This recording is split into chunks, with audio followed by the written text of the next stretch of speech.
Hey, welcome back. I left yesterday on a cliffhanger, so I have to remember to finish that point.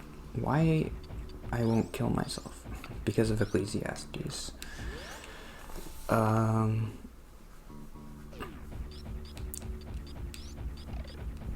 don't think I've ever heard a super good reason for, like, the meaning of life or, like, why you should do anything.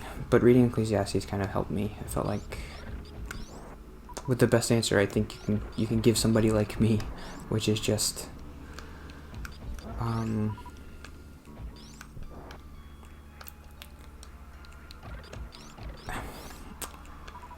want to make sure I explain it right. He gives this idea kind of in Ecclesiastes of, like, start off with the idea that, like, yeah, being dead is better than being alive. It would have been better to have never been born. Start with that premise. It's fine. Like, sometimes when you say that, people are like, no, it's good to be alive and here are all the good things. Like, did you forget about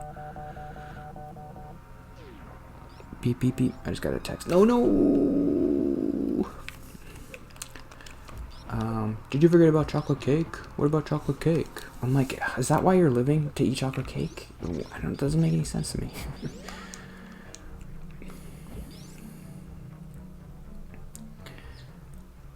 So yeah, chocolate cake isn't worth genocide, right? That's the thing that's, like, that I mentioned before. Like, all the good stuff isn't worth all the bad stuff. It's not.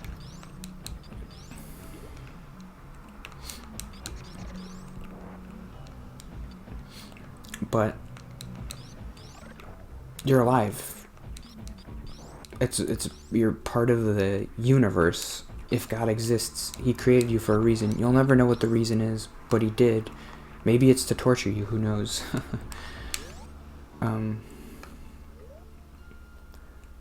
But you're alive.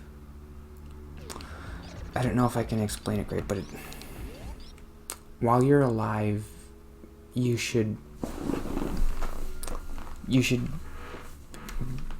that's part of the universe, I guess, is like your alive part. And then when you're dead, you'll be dead.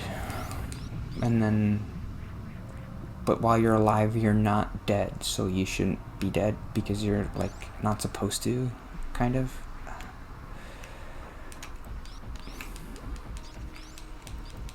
You're gonna be dead eventually.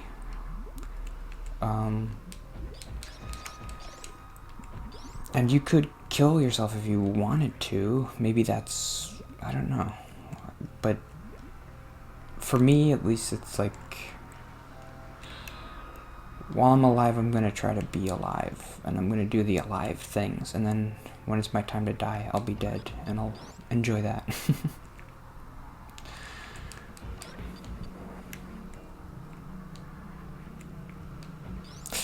Well, I don't know where to go.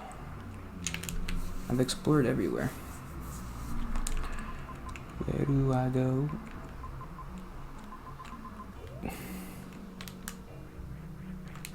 There's a little spot up there.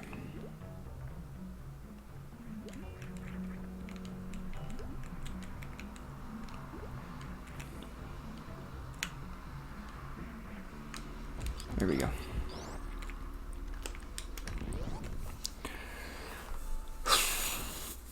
I guess that's it. I don't know if I can really explain it any better. I didn't really do a very good job. But that's why you don't have to worry about me killing myself for now. Until I come up with I don't know. It's easy right now because my life isn't very hard, but I know once your life gets hard, you're like, wow, what am I doing this for? Why am I getting out of bed every day for this? I could just end it now if I wanted to.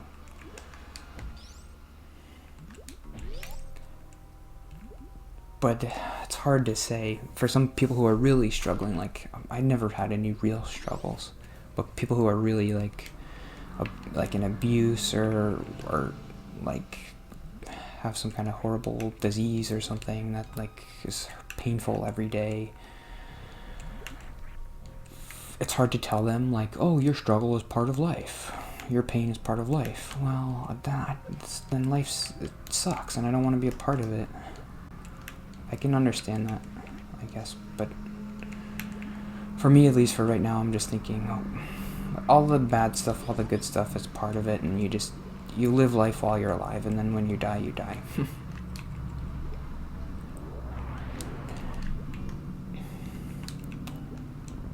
And it said that in the Bible pretty much, so you can blame God and not me for that. What's the point of that?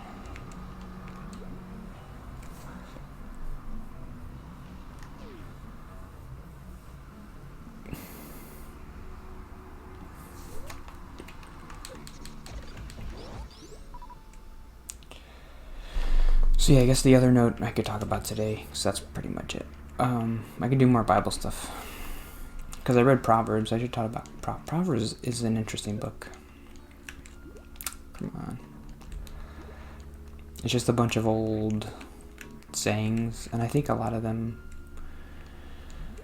I don't know, I just read everything on Wikipedia, but they're like, a lot of this stuff originated outside of the Bible. It's just kind of like old sayings that people have heard, and they just wrote it down.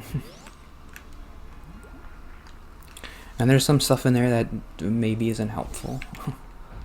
A lot of people use Proverbs to justify beating their kids, because like there's like 3 or 4 verses that are like, don't spare the rod to your son, or an undisciplined child is bad.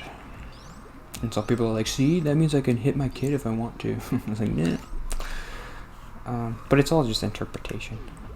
Like, maybe he's just saying metaphorically, spare the rod. Like, I mean, I think we all agree you like have to discipline your kids if they do something wrong because they don't know better. But you shouldn't like scream at them or abuse them or anything. How do I do this?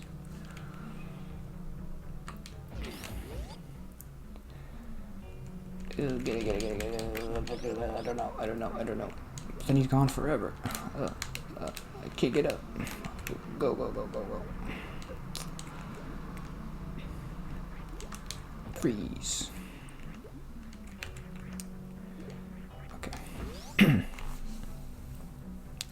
But there are a couple proverbs that I wrote down that I really liked, and I will read them to you, so you don't have to read the bad ones. I really like this one. If you're like me, you're gonna like this one. I guarantee it. I forget which number this is, like which chapter, but it's seldom set foot in your neighbor's house. Too much of you, and they will hate you. How did you know me so well? I like that. Don't be around people, because if they're around, they're gonna hate you. That's what I think. Thank you for confirming my biases. How do I do this? Jump now, jump.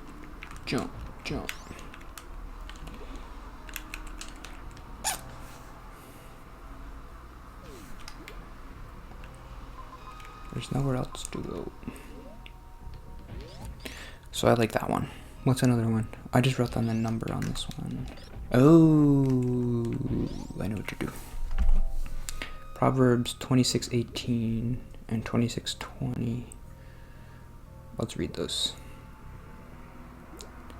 26:18, I forget. Come on, do the thing. Proverbs 26:18. I mean, you could just look it up, but I want to do this. Okay. Oh, I like this one. Okay. Like a maniac shooting flaming arrows of death is one who deceives their neighbor and says, I was only joking. It was just a prank, bro.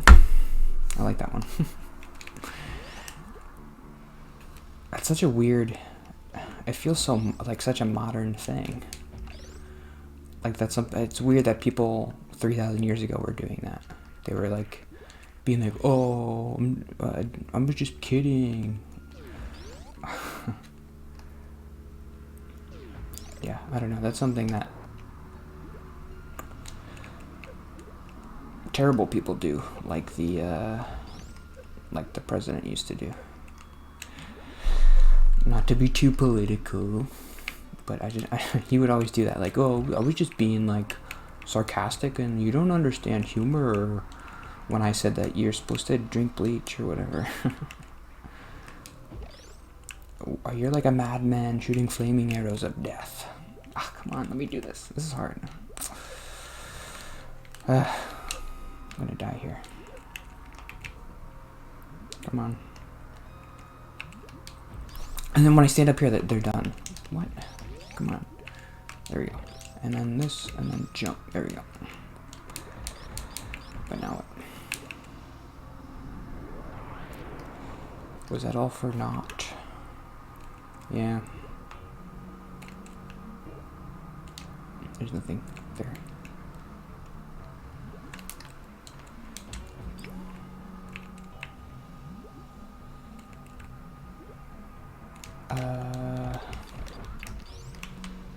Okay, I also liked 20...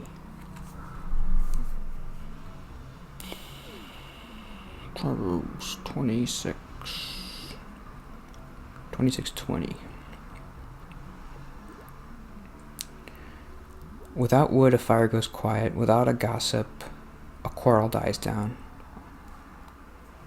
As charcoal to embers and wood is fire, quarrelsome person for kindling strife. The words of gossip are choice morsels. They go down to the inmost parts.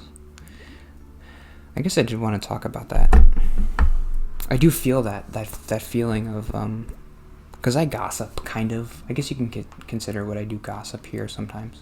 When I talk about stuff and I kind of like make fun of it or whatever. I could consider that gossip, kind of. And it feels good to be like... When I hear other people gossip too, I don't know. I haven't really formulated my opinion about this, but like I want to figure out how I want to say this. Gossip is bad.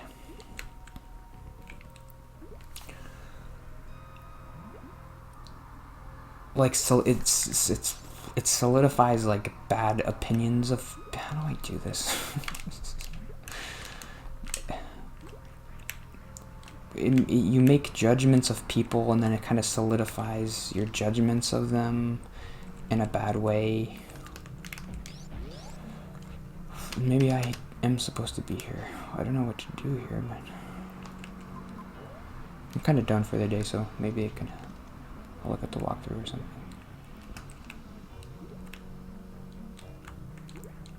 Oh, what? Do I sink down? Maybe? No.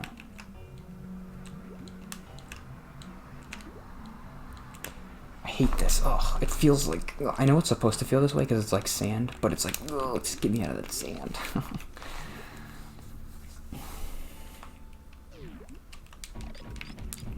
But you're supposed to sink down, down, down. Nope. Thought I had figured it out. You can't mash A. It won't like... I wonder how they programmed this. How does this work? It feels very much like quicksand. The more you struggle, the more it's like harder to get out. It's pretty cool, but I hate it. Okay, am I supposed to sink here? Sink, sink, sink. Maybe I could do this. No, I'm just stuck here forever. I don't know what to do.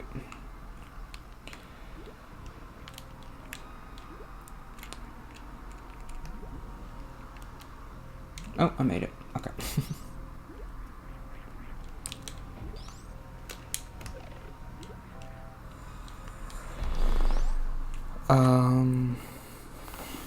I don't like how when you talk about people in like a negative way, or you talk about things negatively, it kind of solidifies your negative thoughts. And then you kind of you don't like ever changing your mind about things. So like if you meet somebody and you like start gossiping about them and you're like, oh, they don't like working and they were mean to me, it solidifies your negative opinion. So then if they start like trying to be nice to you, you're like, oh, what are they doing? Why are they trying to be nice to me now after they were mean? I don't know. Does that make sense? Have I been flickering today? Any other proverbs I can give you? Laughter is madness. That's my favorite.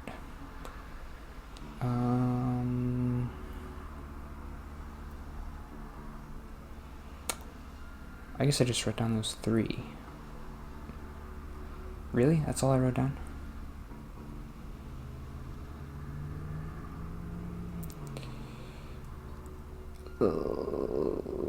I guess so. Oh no, here's another one. The simple believe anything, but the prudent give thought to their steps. That's interesting to hear that in the Bible, because you think, oh, people who are religious are the people who aren't thinking. They just believe anything. But the Bible's like, no, you're supposed to think about if you want to believe like about God or whenever you do something, you're supposed to be prudent about it. You're not just supposed to believe anything people tell you to do. Where's another one? Rebuke the wise, they will reward you. The fool will mock you.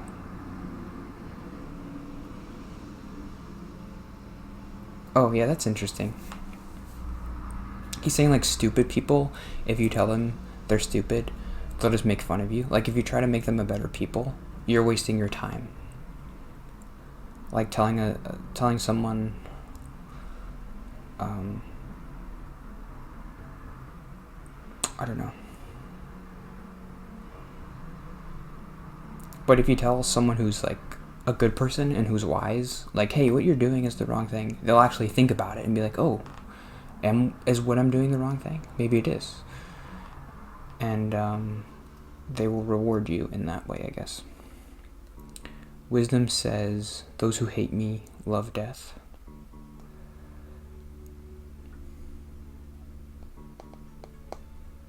Oh, I like how in Proverbs, he kind of talks about wisdom as this entity. Like, she's like a being that is, I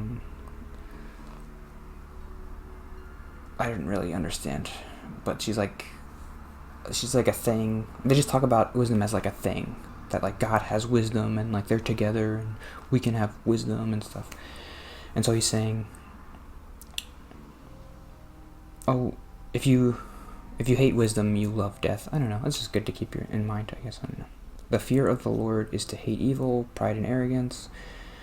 So that's the Bible describing what it is to be God-fearing. Lean not under your own understanding. I think that was kind of the summary of Proverbs, is just like to lean not on your own understanding, I guess.